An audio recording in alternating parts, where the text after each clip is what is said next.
hawakwenda kufanya mazoezi katika uwanja ambao utatumika.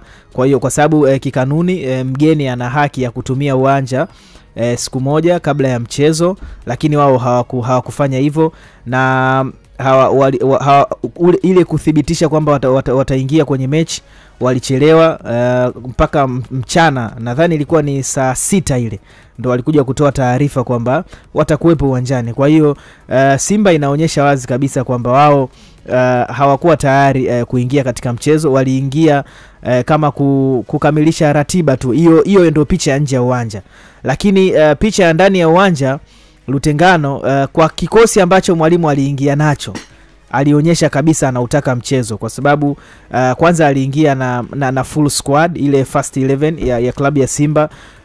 Kina Eli Mpanzu, Jean Chalea Hwa, Yusuf Kagoma, Shomari Kapombe, Mohamed Hussein, Shemalon, Shamu, goalkeeper Kamara. Kwa hiyo mwalimu alikuwa anataka matokeo. Mwalimu alikuwa anautaka sana mchezo, na ndio maana aliingia vizuri sana kuwakabili Yanga, na alimtumia Joshua Mutale kama mchezaji ambaye kimfumo alikuwa anaonekana anacheza kama winga, lakini kiutendaji alikuwa anacheza sana ndani, manake alijaza idadi kubwa ya viungo katika eneo lake. Hata ili Mpanzo aliingia katika eneo la kati, manake alikuwa anajaribu kuwazuia Yanga kupitia katika eneo lake la kiungo, kwa sababu Yanga nao ilikuwa na idadi kubwa ya viungo katika lile eneo. Kwa hiyo picha ndo hivyo zinavyoonekana. Nje ya uwanja Simba walionekana hii mechi hawaitaki kabisa. Wanaingia kwa ajili ya kukamilisha ratiba tu, wanaingia kishingo upande.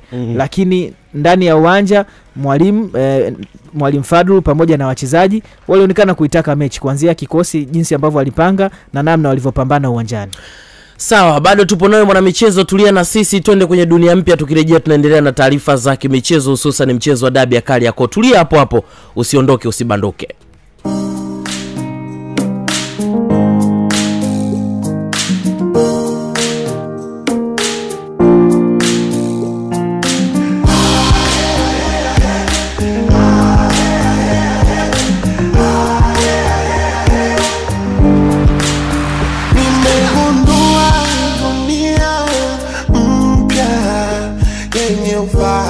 Kuna moja ambao vitu vimenivutia kwa Yanga ni ule ukubwa ambao wameonyesha mbele ya Simba. Unajua jana wakati naanza kuangalia mchezo mwanzoni, hizo dakika 7 za kwanza, niliona Simba wanashambulia vizuri kweli.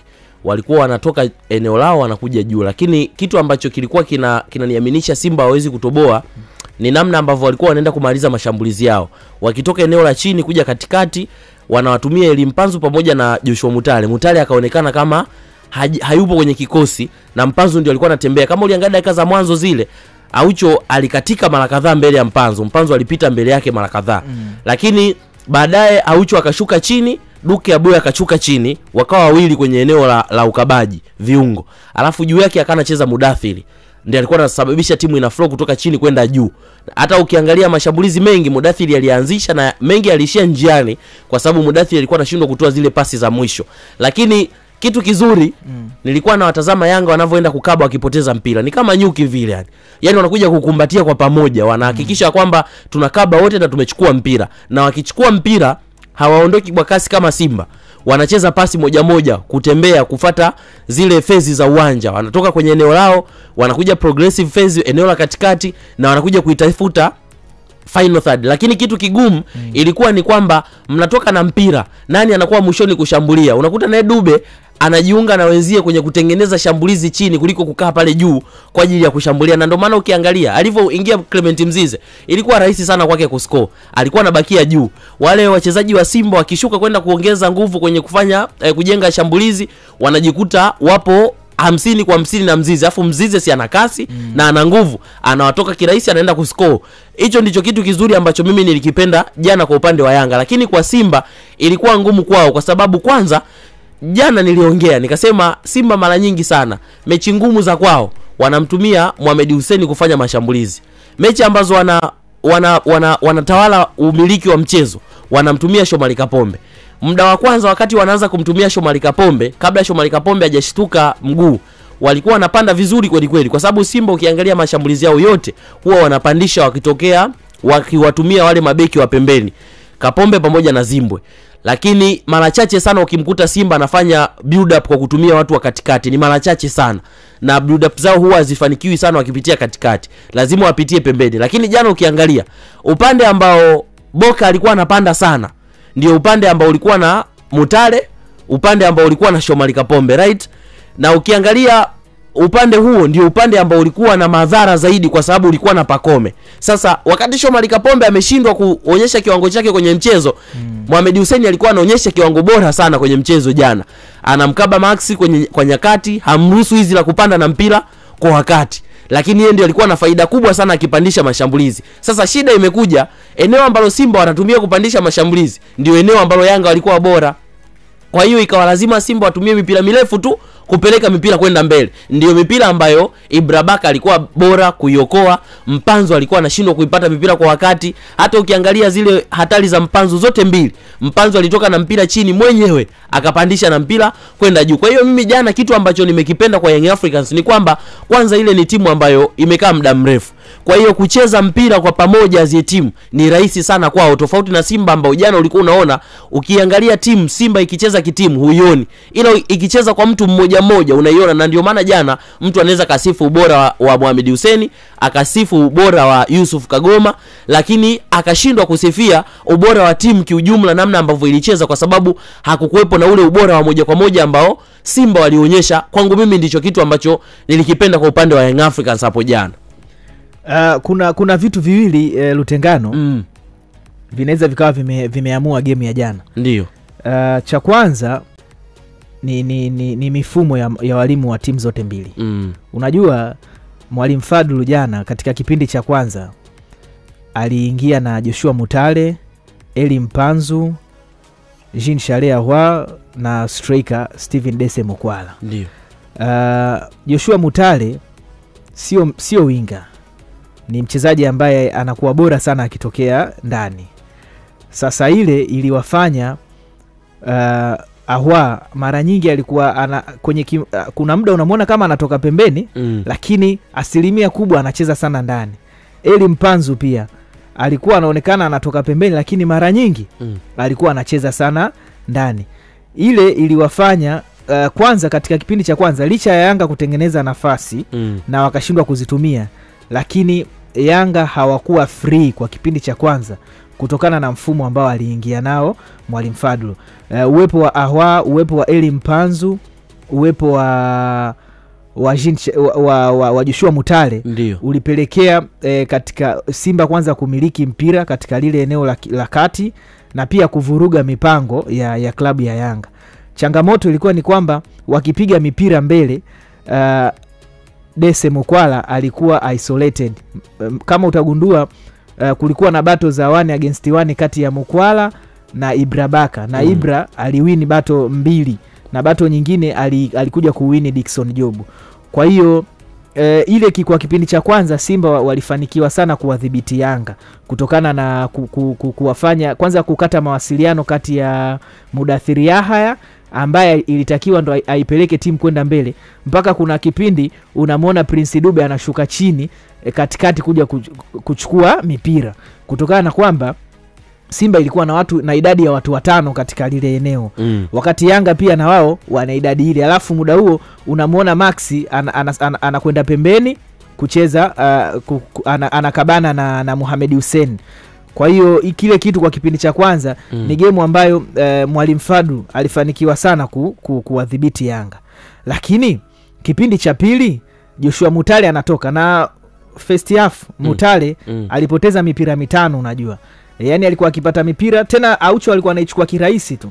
Akishaichukua kirahisi akipiga mbele hapo unakutana na Yusuf Kagoma anakaba mipira, umeona, au Ngoma. Kwa hiyo kwa kipindi cha kwanza walifanikiwa sana licha ya Mutale kutokuwa kwenye ubora.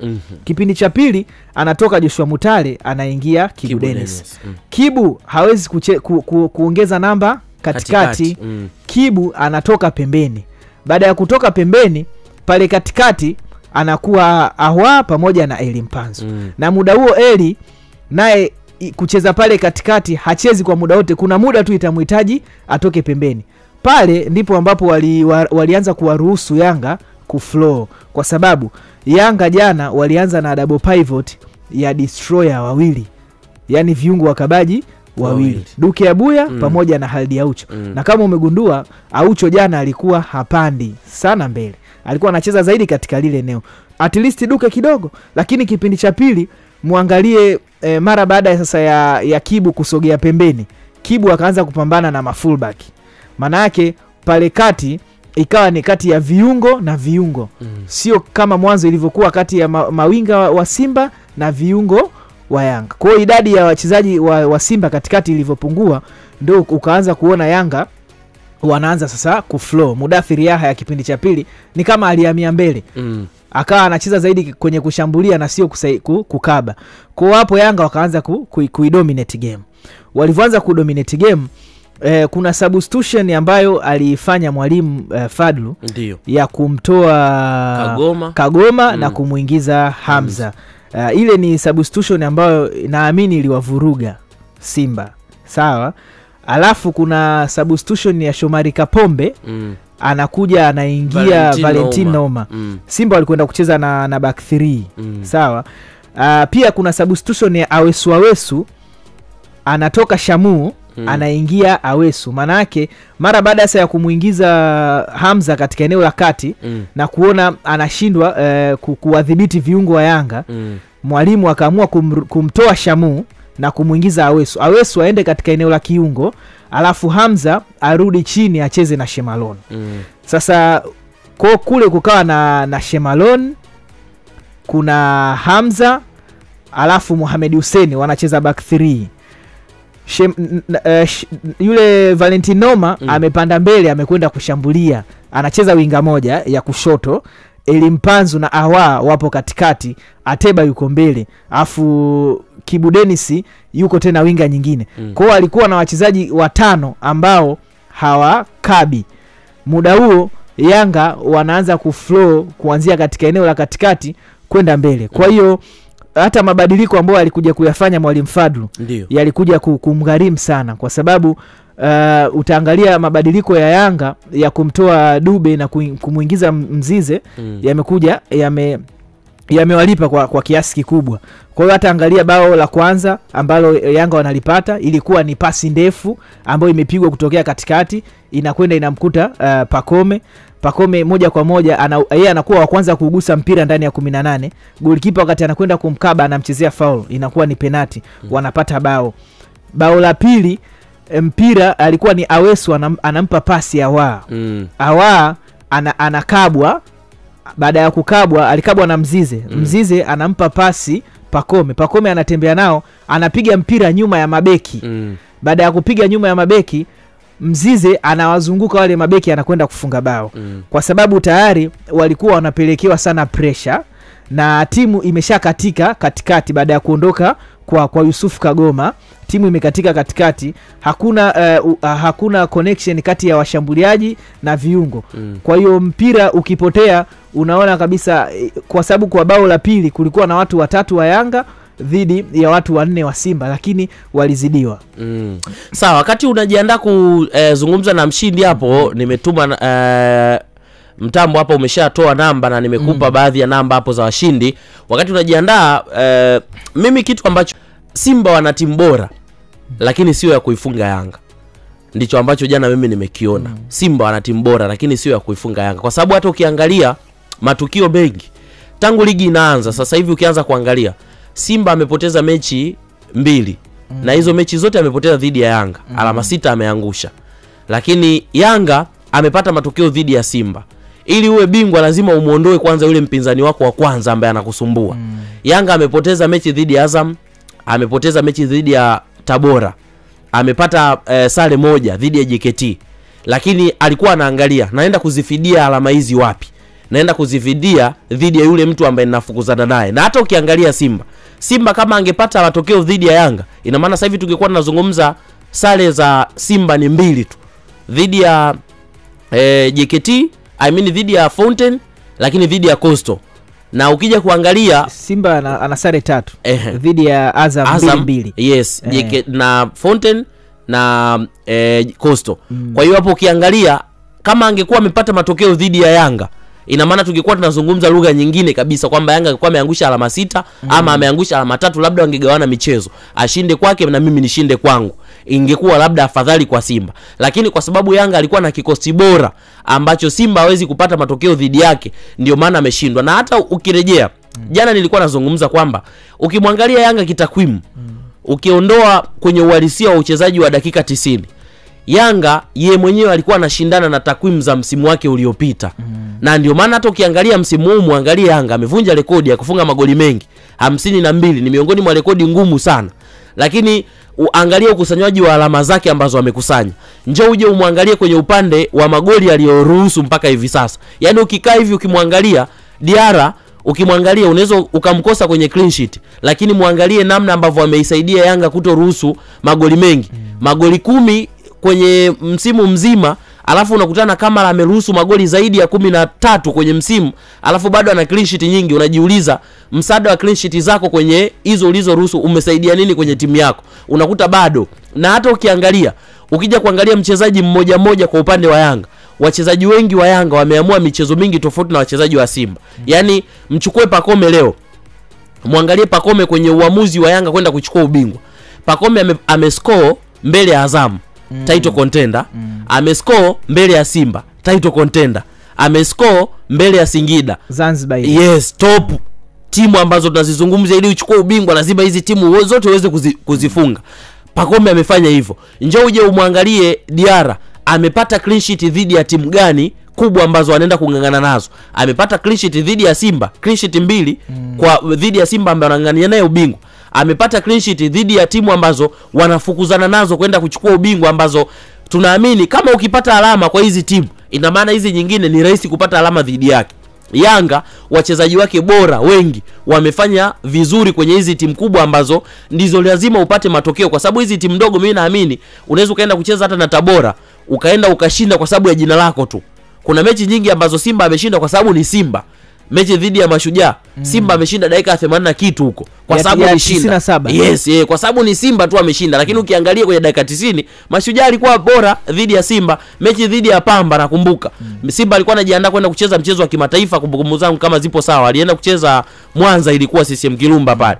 Pamba amemhangaisha kweli kweli Simba hadi Simba anakwenda kupata matokeo. Lakini ukija kufanya comparison mechi ngumu ambazo Simba amekutana nazo na mechi ngumu ambazo Yanga amekutana nazo, unakuta Simba amekutana na mechi ngumu zaidi kuliko Yanga kwenye msimu huu. Ndio maana mimi nasema Yanga alikuwa na kikosi bora kuliko Simba. Yaani Simba alikuwa na kikosi bora, lakini sio cha kumfunga Yanga. Hata ukija kuangalia kwenye matukio yale ambayo yanaweza yakaamua mchezo ya nje ya uwanja, Yanga amekutana na situation za injury mara ngapi?